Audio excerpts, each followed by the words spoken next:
देखिए विनीता जी, अगर आप देखें जो आपने पहले 3 फेज के जो आंकड़े बताए हैं, मैं लगभग लगभग उनसे सहमत हूँ। थोड़ा सा मुझे लगता है कि आपने जो कांग्रेस के और बसपा के रिजल्ट दिखाए हैं उनमें थोड़ा सा कमी आएगी, क्योंकि मेरा मानना है कि कांग्रेस का मत प्रतिशत बढ़ सकता है, जैसे कि अशोक जी ने भी कहा है, लेकिन मैं कांग्रेस पार्टी बहुत ज्यादा सीटें ले आएगी इसकी संभावना कम है। मेरा मानना यह है कि अगर आप देखें पहले तीसरे जो 3 फेज हुए थे उसमें पहले ही फेज में भारतीय जनता पार्टी के कद्दावर नेता जो है बैकफुट पे आ गए थे और उन्होंने चुनाव अधिकारी को, डीएम को चिट्ठी लिख दी थी। तो कहीं ना कहीं हताशा और निराशा जो है भारतीय जनता पार्टी के नेताओं के सामने आई थी। तो भारतीय जनता पार्टी घबराहट में थी, और ये जो नतीजे आपने दिखाए हैं उससे पहले जो आपने टोटल नतीजे दिखाए थे उनसे भी मैं लगभग सहमत हूं। अगर आप उसमें 5-10 सीटें कम ज्यादा भी कर देती हैं, जैसे कि मेरे ख्याल से 235 समाजवादी पार्टी गठबंधन की दिखाई है, अगर 25-20 तक भी आप ले आते हैं तो मैं इनसे सहमत हूँ। दूसरा कि जैसे कि अशोक जी ने भी कहा कि जो भारतीय जनता पार्टी की सीटें दिखाई गई हैं उसमें अगर हम 10 प्लस कर दें तो ये भी संतोषजनक आंकड़े हैं। लेकिन अगर हम चैनलों की बात करें, चैनलों पे अभी कई सारे स्टेट के जो नतीजे दिखाए गए थे वोटिंग के बाद, उन पे अशोक जी ने भी कहा। मेरा मानना ये है, इसमें ताजा अगर हम देखें वेस्ट बंगाल के नतीजों पे आप जाइए, भाजपा 200 के पार जा रही थी और वो लास्ट तक काउंटिंग के सुबह 9:30 बजे तक 200 के पार ही थी वो, लेकिन बाद में वो 100 के पार भी नहीं जा पाई थी। तो आज भी देखिए, कल ही मेरी बात हो रही थी भाऊ जी से भी कि सट्टा बाजार अभी भी 250 दिखा रहा था, लेकिन धीरे धीरे अभी वो सट्टा बाजार भी 240 पे आ गया है। कल तक वो 230 पे आ जाएगा और परसों तक वो 200 से नीचे आ जाएगा, इसकी भी उम्मीदें हैं।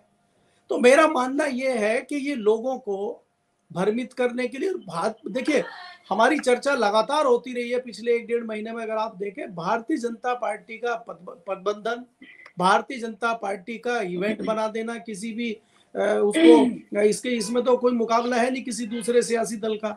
भारतीय जनता पार्टी का मुकाबला कोई भी सियासी दल कर लेगा, मैं तो मानता नहीं हूं। और दूसरी जी। बहुत बड़ी बात अशोक जी ने भी कही थी, मैं उस बात के साथ जाना चाहता हूं कि अखिलेश यादव तो 3-4 महीने पहले निकले हैं, वो तो निकले नहीं है।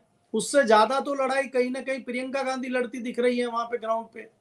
तो मेरा मानना यह है कि जो इतना बड़ा ये मामला बन रहा है, कहीं ना कहीं जनता में आक्रोश है और कहीं ना कहीं ये किसान आंदोलन का नतीजा है, हम इसको इग्नोर नहीं कर सकते।